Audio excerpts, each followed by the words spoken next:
nova estação, uma nova oportunidade. É assim que a gente precisa encarar, né? Esse mês de janeiro, esse começo, como eu já disse, virada de ano, ano novo. O nosso Deus trabalha com ciclos, então é oportunidade de Deus para nós vivermos o novo de Deus. A nova estação, uma nova oportunidade. Então, acabou uma estação, e vamos colocar o nome dessa estação, 2025, e abre uma nova estação de 2026, onde nós queremos frutificar para o reino de Deus, onde nós vamos frutificar para o reino de Deus. E eu quero meditar algumas coisas importantes aqui, pretendo não me estender na palavra, mas que ela seja eficaz, né, nos nossos corações. Aquilo que o Senhor colocou no meu coração. A gente, quando quer fazer alguma coisa para o Senhor, ou qualquer coisa para o Senhor, primeiro de tudo, na vida do cristão, na vida do crente, o primeiro sempre precisa ser que nós somos pessoas, temos que ser sempre gratos. Sempre gratos.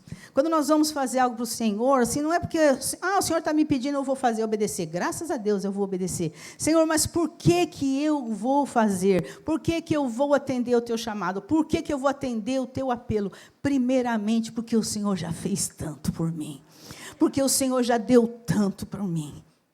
Irmãos, simplesmente Deus amou o mundo de tal maneira que Ele deu o seu Filho unigênito para morrer por mim e por você, para que todo aquele que nele crer, no Filho, no unigênito, não pereça, e esse não pereça não vá para o inferno, mas tenha vida eterna. Aleluia, Deus deu o seu Filho, Jesus Cristo se deu voluntariamente, porque Ele nasceu aqui como homem, porque Ele viveu aqui nessa terra por 33 anos, e tudo aquilo que eu e você sentimos, temos e passamos, Jesus também passou, porque Jesus era 100% Deus e 100% homem. Então, Jesus teve medo? Teve. Jesus teve emoções abaladas? Teve. Jesus teve fome? Jesus teve sede? Jesus passou por todas as coisas. E esse Jesus, na hora de ir para a cruz, ele foi para o Pai e falou: Pai, se possível for, afasta de mim esse cálice, mas não seja feita a minha, mas a sua vontade, porque a humanidade de Jesus também falou aquela hora, mas ele foi até o fim, irmãos. Jesus foi até o fim. O Evangelho de João, o João escreve as palavras de Jesus, quando Jesus disse assim: ninguém pode tirar minha vida, não. Ninguém tem poder de tirar a minha vida, eu que dou.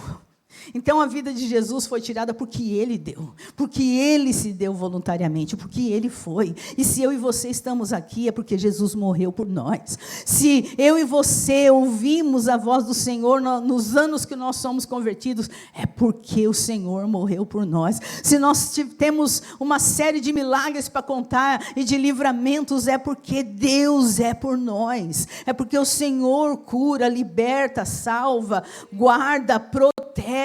O que eu como na minha casa todo dia foi Deus que deu. O que eu visto todos os dias foi Deus que deu. Esse ar que eu respiro foi Deus que deu. O meu filho, a minha família, o meu neto lindo, foi Deus que me deu. Tudo que você tem foi Deus que te deu, irmão. É motivo de gratidão todos os dias. É motivo de gratidão o tempo todo. E eu quero dizer que este ano vai ser o ano do agir de Deus na sua vida, em nome de Jesus. E por isso nós já agradecemos. Por isso nós já somos gratos. Porque nós não vamos andar por aquilo que a gente vê, a gente vai andar por aquilo que a gente não vê, por aquilo que a gente crê. Está desesperador as notícias, mas eu não ando pelas notícias, eu ando por aquilo que a gente crê.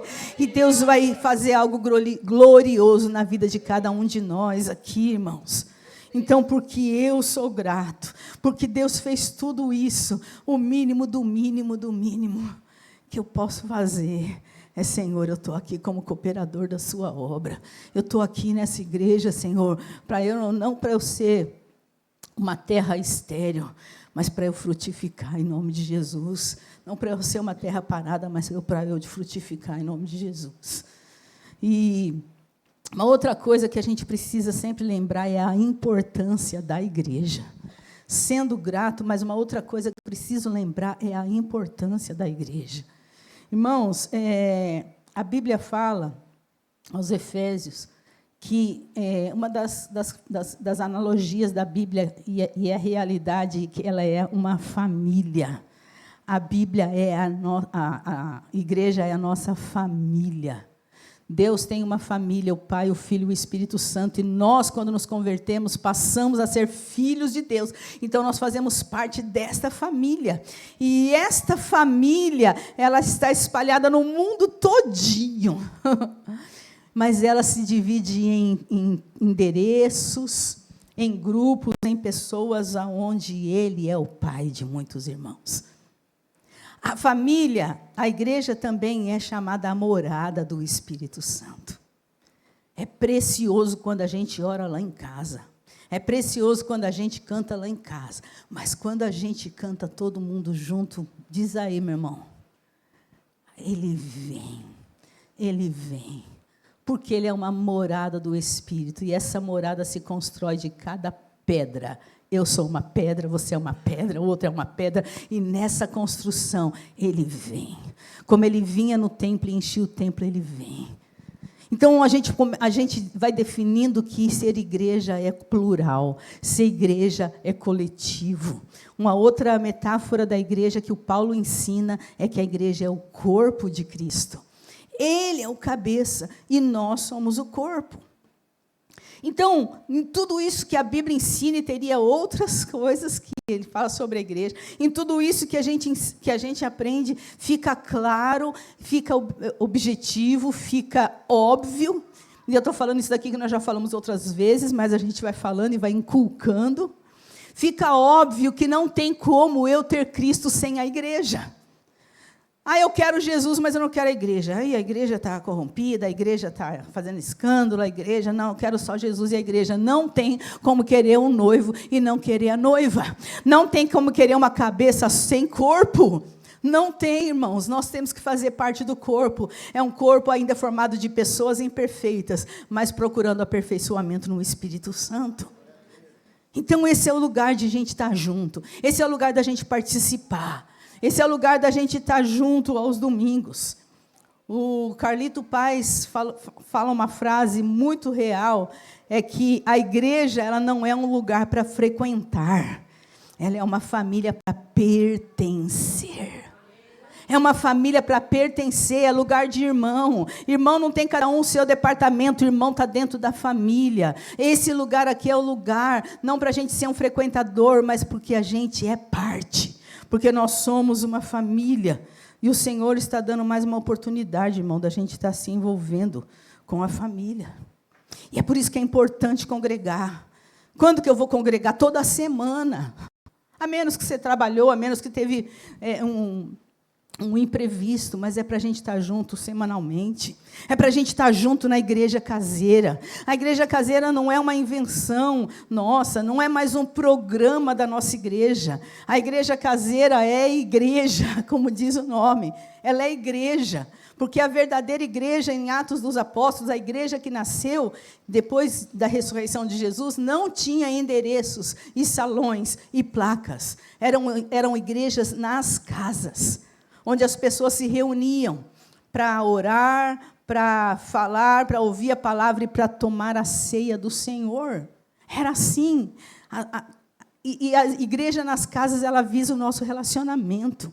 Às vezes aqui, você até, como a gente é uma igreja pequena, você até conhece todo mundo, mas o sentar na mesa, direto com aquelas pessoas, você começa a conhecer aquelas pessoas. Você começa a ser bênção na vida daquelas pessoas ser bênção na sua vida, e você começa a derramar do Senhor sobre elas. É o lugar da mesa, da ceia do Senhor. Se a gente for ler na palavra, a ceia era tomada nesse lugar, depois que uma refeição era feita. Por isso, nós tomamos ceia aqui, trazendo um copinho, um pedacinho do pão, porque assim começou a acontecer depois. Mas o correto da ceia do Senhor é ela ser tomada na mesa, depois de uma refeição onde os irmãos estão sentados.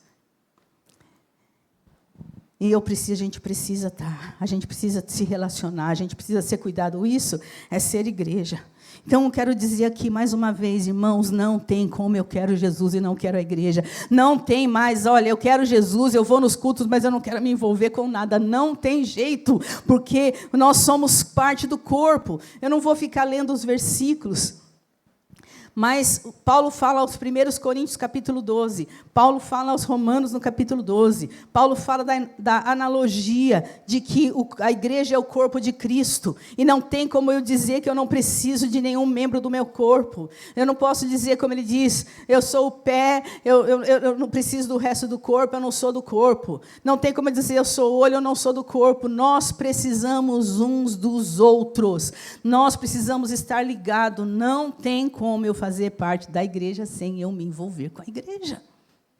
Porque o que acontece com um membro que fica paralisado? Se você pegar e não mexer mais o seu braço por, 3 meses, ele vai... o João. E o João está sentindo já a diferença, né, João? Um dia a gente estava conversando, ele falou assim, você percebeu que o meu braço está mais magrinho? Eu falei, tá. Depois vai fazer a fisioterapia, vai voltar ao normal. Não vamos fazer bullying com o irmão. Estou pegando o irmão para Cristo. Mas está acontecendo isso, não é, João? Se você observar depois, você pode pedir para ele te mostrar. Hã? O músculo está atrofiando, porque ele não está mexendo nesse braço. E é isso que acontece. Então, se eu não me envolvo em nada, eu vou atrofiando sem perceber. É por isso que a gente precisa se envolver. A igreja é importante, irmãos. Não tem como Jesus sem a igreja. Não tem eu não participar. Não tem eu quero isso e não quero aquilo. Nós temos que estar envolvidos em tudo. Amém? Aleluia. Algo muito importante é qual é o propósito da igreja. Você sabe qual é o propósito da igreja? Por que o Senhor fundou a igreja? Isso daí aqui talvez uma série de pregações. Mas, muito rapidamente, Jesus deixou muito claro qual era o propósito da igreja. Quando ele estava indo para o Pai. Ele falou para os seus discípulos, olha, eu vou. Mas vocês ficam e continuam a missão. Vocês precisam continuar a missão. Ele veio para levantar os 12, para esses 12 multiplicar como tem multiplicado nesses séculos. Eu vim para começar, mas vocês vão continuar. Então, agora que eu vou, ele diz em Mateus 28, do 18 ao 20, Jesus, aproximando-lhe, falou-lhes, dizendo, toda autoridade me foi dada no céu e na terra. Portanto, vão e façam discípulos de todas as nações, batizando-os em nome do Pai, do Filho e do Espírito Santo, ensinando-os a guardar todas as coisas que eu tenho ordenado a vocês, e eis que eu estou com vocês todos os dias, até o fim dos tempos. Qual é o propósito da igreja? É dar seguimento à missão de Jesus. É pregar o evangelho, é manifestar o reino, é manifestar os milagres do Senhor aqui na terra, é ir e fazer discípulo. O Senhor diz, toda autoridade me foi dada no céu e na terra. E esse poder e essa autoridade o Senhor delegou para a sua igreja. Então, irmãos, eu tenho a autoridade que Jesus tinha. Isso não é heresia, isso é a verdade. Você tem a autoridade que Jesus tinha.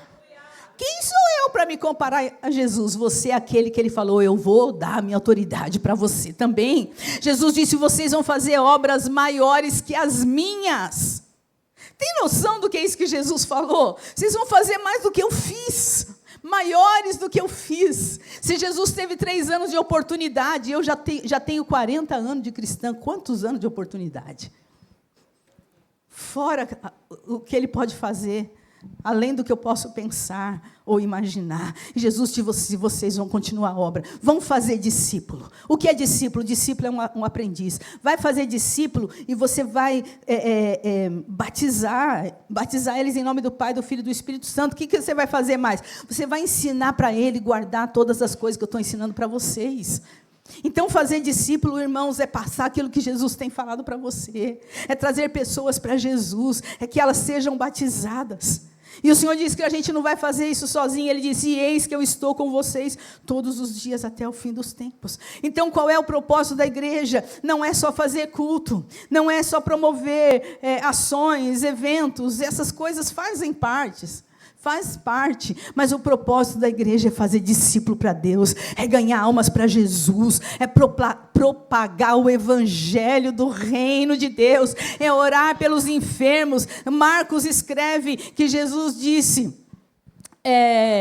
vão, como que agora me confundi, ide e pregai o evangelho a toda criatura, Marcos 16.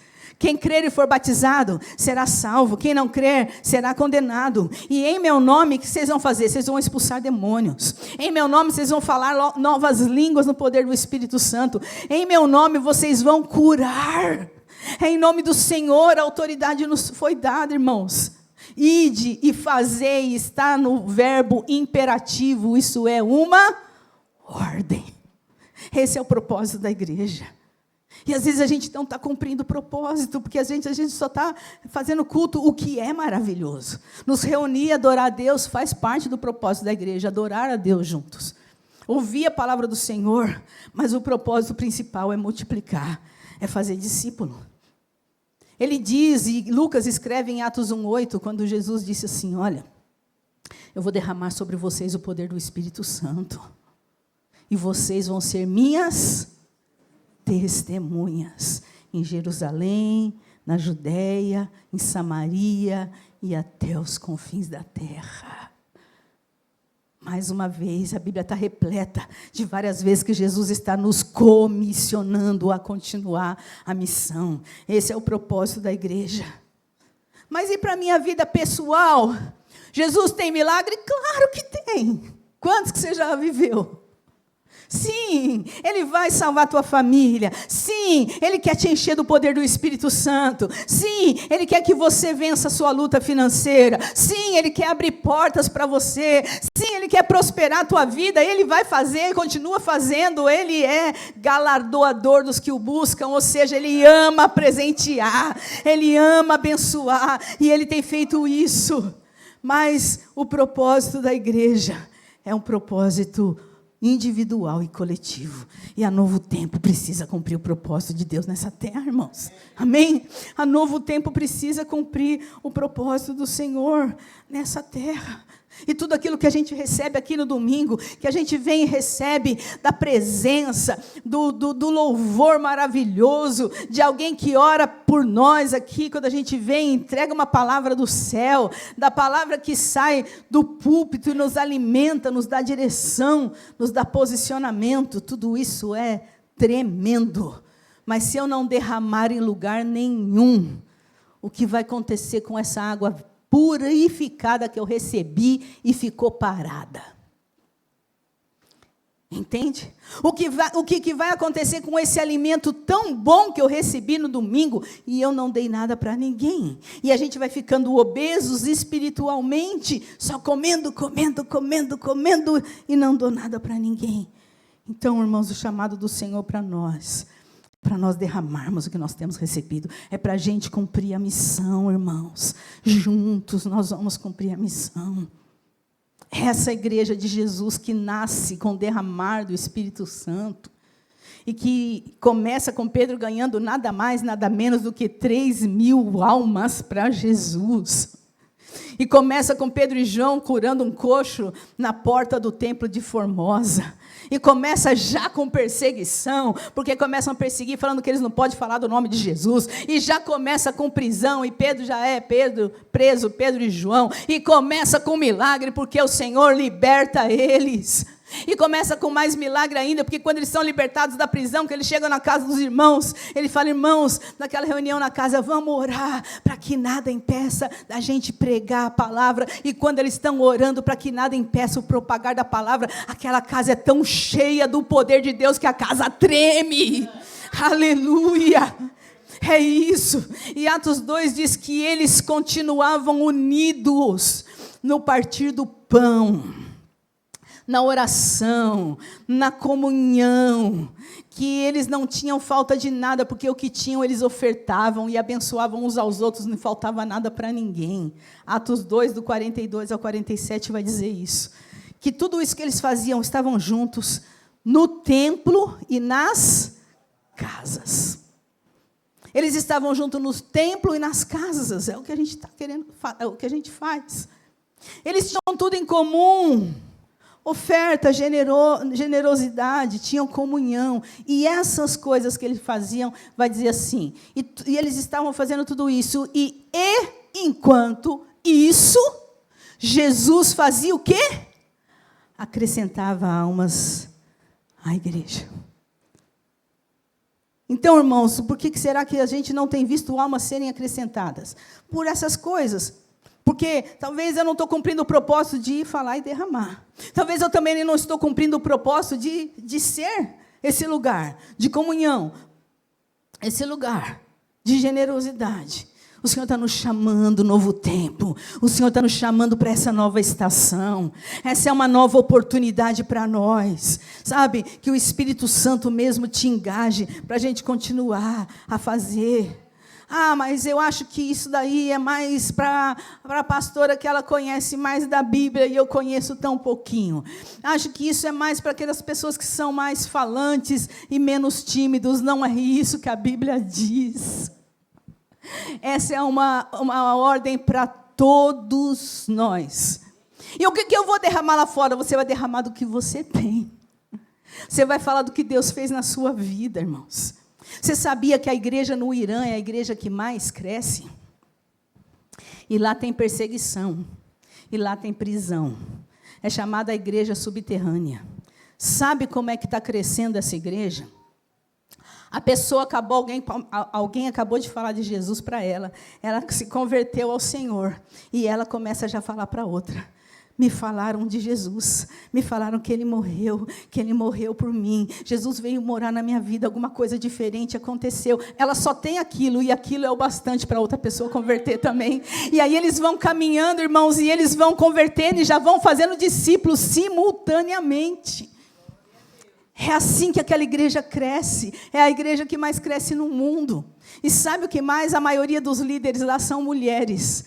Porque os homens estão na guerra, porque os homens não se interessam, e está se multiplicando. Jesus está aparecendo em sonho para os iranianos, e Deus tem feito. Então, quero dizer, vai, irmão, vai fazer discípulo, vai derramar o que Deus derramou na tua vida. A gente não pode mais ficar parado, a gente não pode mais ser improdutivo, a gente não pode ser ingrato com tudo que o Senhor derramou para nós. Juntos nós precisamos ir, irmãos. Outro dia, lá em casa, o Abner estava almoçando, ele tinha vindo ministrar aqui, eu estava falando para ele algumas preocupações em relação à igreja, algumas coisas que eu estava orando para talvez mudar, se era isso, se não era, e preocupada com algumas coisas. Ele fez uma pergunta para nós, que aquilo me deixou... Ele falou assim, deixa eu fazer a pergunta que vocês precisam fazer para vocês mesmos é, se a Novo Tempo fechasse lá onde vocês estão, alguém no bairro ia sentir falta dessa igreja? Eu falei, eita, tem gente que não sabe nem o que é igreja. Então, é algo, porque uma igreja que não serve para frutificar, ela não tem razão para existir. Então, nisso, o Senhor está me pegando, sabe? Tem que pegar todo mundo. A gente precisa fazer a diferença na nossa casa, a gente precisa fazer a diferença na nossa família, a gente precisa fazer a diferença na Helena Jaquei, a gente precisa fazer a diferença no nosso bairro. A igreja está sendo conhecida por uma coisa, graças a Deus, pelo menos por essa coisa. É a igreja que tem o bazar. Quando que vai ter bazar de novo? Tem sido uma bênção.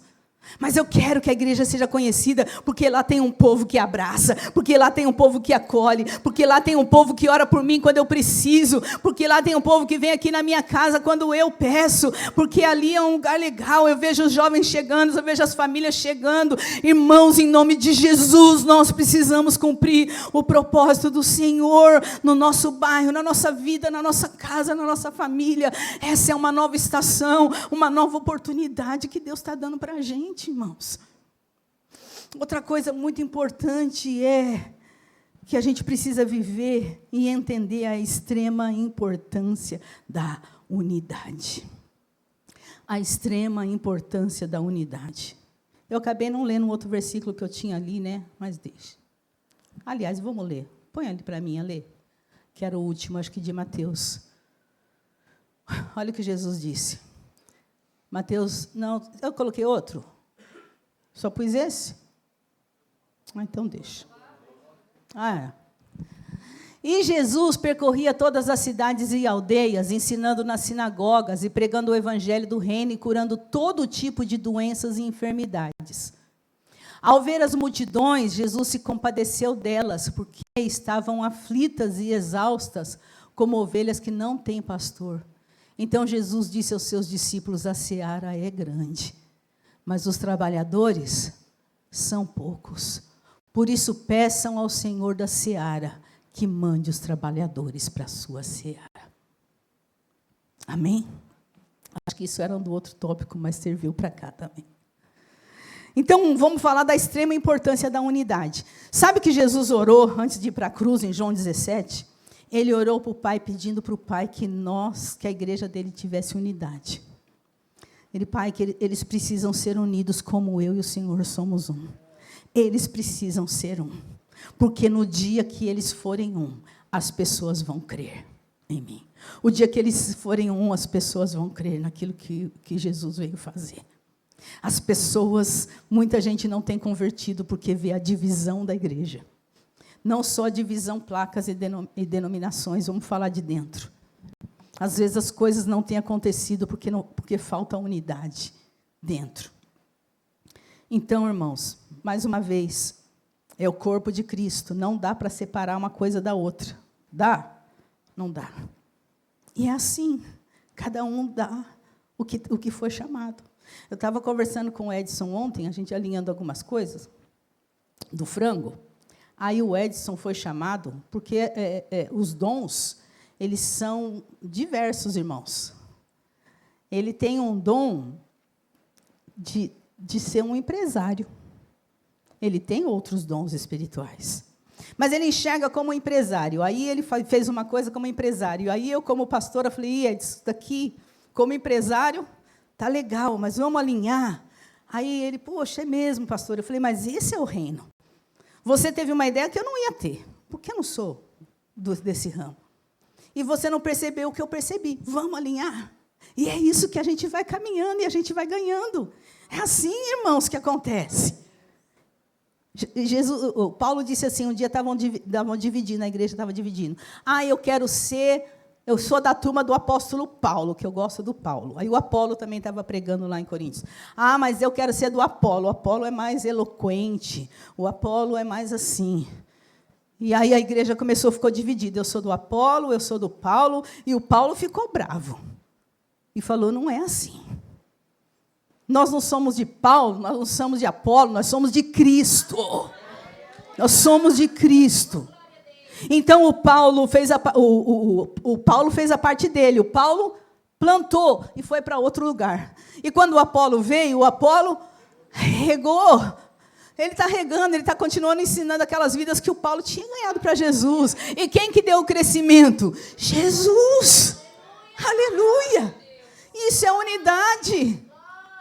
Um canta, o outro prega, o outro abraça na porta, o outro vem recolher a oferta, o outro vai visitar a casa do irmão, o outro abre a casa dele para receber a igreja dentro. E o outro vai ensinar as criancinhas. O outro não sabe ensinar a criancinha, vai ensinar jovem. Mas a gente vai fazendo tudo para a glória de Deus.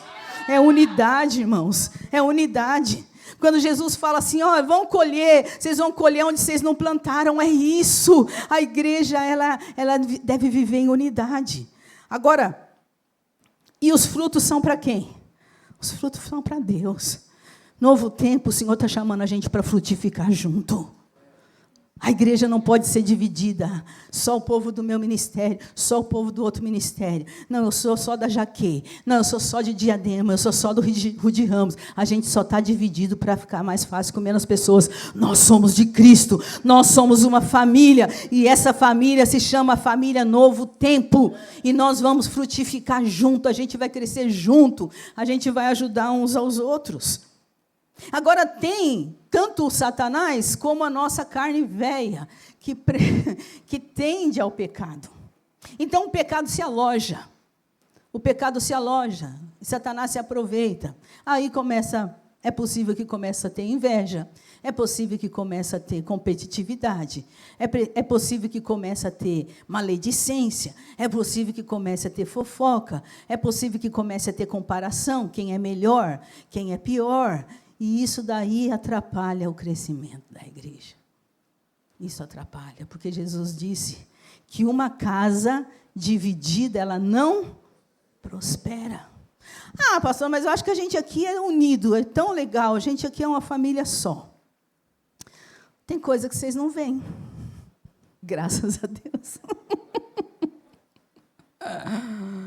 Jesus contou uma parábola que tinha uma plantação de trigo maravilhosa. Eu já estou demorando, né, com a palavra. Mas vamos lá. Uma plantação de trigo maravilhosa. Chegou de noite, veio Satanás e sabe o que ele fez? O que ele semeou no meio do trigo? O joio. Então tem trigo e tem joio. Vai ser assim até que Jesus volta. E eu não quero ser joio. Eu espero que você também não queira. E se tiver alojado qualquer uma dessas coisas do nosso coração, irmãos, nós precisamos orar. Espírito Santo, tira isso de mim. Eu preciso amar o meu irmão. Eu preciso compreender o meu irmão. Eu preciso saber que eu não posso e não devo querer ser maior. Não foi isso que Jesus ensinou. Jesus ensinou que o menor, ele é o maior. Aquele que ele desaparece, aquele que importa que eu desapareça e que Jesus cresça. Quando Jesus vai ensinar a humildade, o Cristo, o Senhor, se faz um papel de escravo lavando os pés dos seus discípulos. Esses são os exemplos que eu e você precisamos seguir. E diante dessas coisas, sabe o que se aloja dentro de uma igreja local? Um espírito maligno de divisão. Muitas vezes um espírito maligno chamado Jezabel. E aí você fala, por que essa igreja não cresce? Por que essa igreja não cresce? Tem um louvor bom, tem uma palavra bom, tem um povo legal, tem um povo acolhedor. O que está acontecendo? Será que pode ser isso? Eu não sei. Mas se existe qualquer uma dessas coisas no nosso coração, a gente precisa ir para os pés do Senhor. Pedir, Senhor meu, eu me arrependo. Senhor, eu peço perdão. Me ajuda a amar, me ajuda a respeitar, me ajuda a perdoar, me ajuda a me doar, me ajuda a viver mesmo com as diferenças. Ninguém é igual, irmãos. A gente tem que aprender a viver com as diferenças. Porque se não tiver unidade, nós não vamos frutificar. Que todo espírito de divisão que tem tentado se alojar nesse lugar não vai ficar em nome de Jesus. Não vai ficar em nome de Jesus. Não vai ficar em nome de Jesus. Em nome de Jesus. E se você percebe o seu irmãozinho, talvez nessa comunhão, nesse relacionamento mais próximo, talvez você está percebendo o seu irmãozinho ou a sua irmãzinha com alguma dessas coisinhas no seu coração. O que você deve fazer em amor? Confrontar em amor. Mostrar, talvez a pessoa não está nem percebendo que aquilo entrou nela. Eu e você precisamos falar em amor. Amigo, você percebeu isso? Vamos orar. E aí essa pessoa vai ser liberta, vai perceber. Amém, irmãos? Por último, qual será a nossa resposta para o Senhor nessa nova estação, nesse novo tempo? Se Ele falou, vão. Se Ele falou, ide. Se Ele falou, façam a minha missão. A minha resposta tem que ser obediência. A minha resposta tem que ser obediência. Um dia, Isaías, que estava ali, fazendo já por muitos anos o ofício no templo, mas um dia ele entrou, Isaías 6 diz, e que estava diferente aquele templo. Ele entrou e a presença de Deus estava naquele lugar. Ele viu um alto e sublime trono naquele lugar. Ele viu os serafins voando de um lado para o outro, cantando, Santo, Santo, Santo é o Senhor. E com aquela presença, irmãos, começou a acontecer um terremoto. Diz que as ombreiras das portas começaram a tremer. E ele viu a glória de Deus naquele lugar. E ele falou, eu vou morrer porque eu sou um pecador. E eu estou vendo a Deus aqui face a face. E a Bíblia diz que naquela hora que ele pensou que ele ia morrer, ele falou, porque eu sou um homem de lábios impuros. Eu habito no meio de um povo de impuros lábios. E a Bíblia diz que um daqueles serafins, ele voou. E ele pegou uma tenaz, uma brasa de fogo que tinha no altar, e ele tocou nos lábios de Isaías, e o Senhor falou assim, o seu pecado foi perdoado, você está sendo purificado. E sabe o que o Senhor fala para ele depois disso? O Senhor faz essa pergunta para ele, Isaías 6:8, e o Senhor faz no plural, porque é a Trindade proclamando. Depois disso, ouvi a voz do Senhor que dizia, a quem enviarei? E quem há de ir por nós? E eu respondi, eis-me aqui, Senhor, envia-me a mim. Irmãos, nessa manhã, nesse novo tempo, nessa nova estação, nessa nova oportunidade, Deus está nesse lugar, fazendo a mesma pergunta para Novo Tempo, fazendo a mesma pergunta para Tânia, para Lindy, para Tatiana, para Paola, para o Alexandre, para cada um de nós. Ele está aqui dizendo a quem eu vou enviar, quem há de ir por nós, porque Jesus não está mais aqui em carne, o Pai está no céu, o Espírito Santo está em nós. Quem eu vou enviar, quem há de ir por nós, que nós possamos dar uma resposta para o Senhor. Eis-me aqui, Senhor, eis-me aqui, envia-me a mim, porque o Senhor me purificou do meu pecado, porque o Senhor me limpou da velha vida, porque o Senhor me tirou da escravidão do pecado, Senhor, porque o Senhor me deu nova oportunidade, Senhor. Eis-me aqui, Senhor, envia-me a mim. E a sua graça que vai me ensinar o que eu não sei falar. É o Senhor que vai colocar na minha boca o que eu acho que eu não consigo, mas eu preciso ir. Que a nossa resposta seja para o Senhor, eu vou. Porque como eu li anteriormente, ele disse, olha, ele viu as multidões desesperadas precisando de Deus. E ele falou, olha o tamanho da seara e tão poucos trabalhadores. Ele falou para a samaritana, para os samaritanos, olha os campos brancos para os discípulos, prontinho para colher. Que a nossa resposta seja, Senhor, eis-nos aqui, nós vamos cumprir a missão. Essa é uma nova estação, essa é uma nova oportunidade que o Senhor está dando para nós. E nós precisamos ser gratos, nós precisamos entender a importância da igreja. Eu preciso entender o propósito da igreja. Eu preciso entender a importância da unidade. Eu preciso responder. Eu preciso dar fruto para o Senhor. Amém? Vamos ficar em pé, irmãos.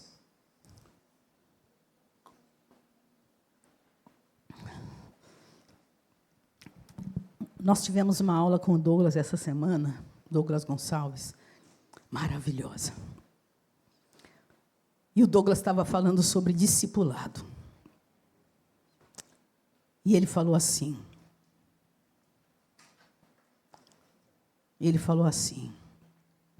a respeito daquelas uvinhas que a gente comeu aqui no Ano Novo, sem sementes. Uvinha deliciosa. Não é boa aquela uva sem semente? A uva sem semente é deliciosa. Ela não dá trabalho para comer, porque eu não preciso nem jogar a semente fora. E tem um povo que estão indo embora, estão indo no banheiro, o que foi? Hã? Ah, que pena. Ah, que pena. Queria que todos ouvissem a conclusão. Mas é que saiu várias pessoas, por isso que eu perguntei, está acontecendo alguma coisa? E essas uvas são muito gostosas, elas são modificadas, né, genericamente, para elas não ter semente. Então, ela é mais gostosa, ela dá menos trabalho, mas ela não tem nada dentro dela que possa ser plantado para frutificar de novo. As uvas com semente pode até dar trabalho, mas ali dentro daquela semente plantada, ela vai dar outra semente. Então, muitas vezes, irmãos, tudo parece bonito, tudo parece gostoso, saboroso, mas infrutífero. Nós não podemos ser uva sem semente. Nós não podemos ser fruto sem semente. É um sabor momentâneo. O Senhor está nos chamando, sim, irmãos, para a gente dar fruto. E se isso não tem acontecido no nosso meio, e agora aqui no final eu coloquei e copiei do WhatsApp uma fala do meu irmão João, que a gente estava conversando no WhatsApp.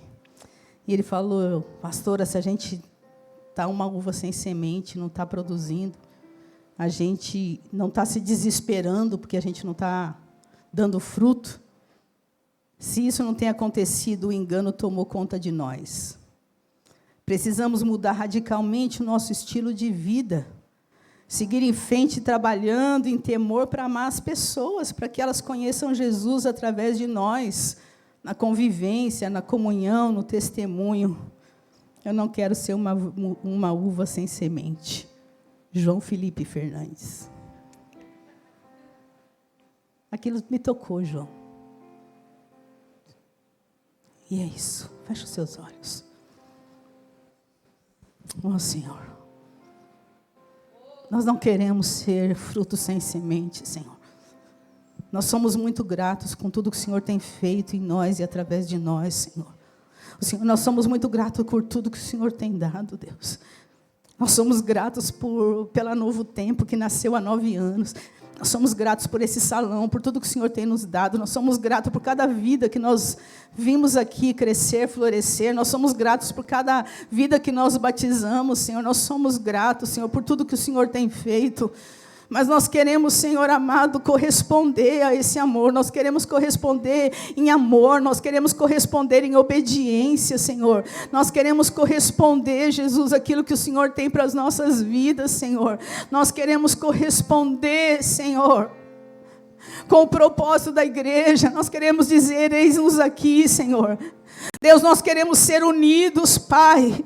Deus, que caia por terra toda divisão no nosso meio, Senhor. Que caia por terra toda barreira de inimizade. Que o Senhor cure todos os ressentimentos, se houver. Que o Senhor promova perdão, restauração nos relacionamentos, meu Pai, pelo poder do nome de Jesus Cristo, Senhor.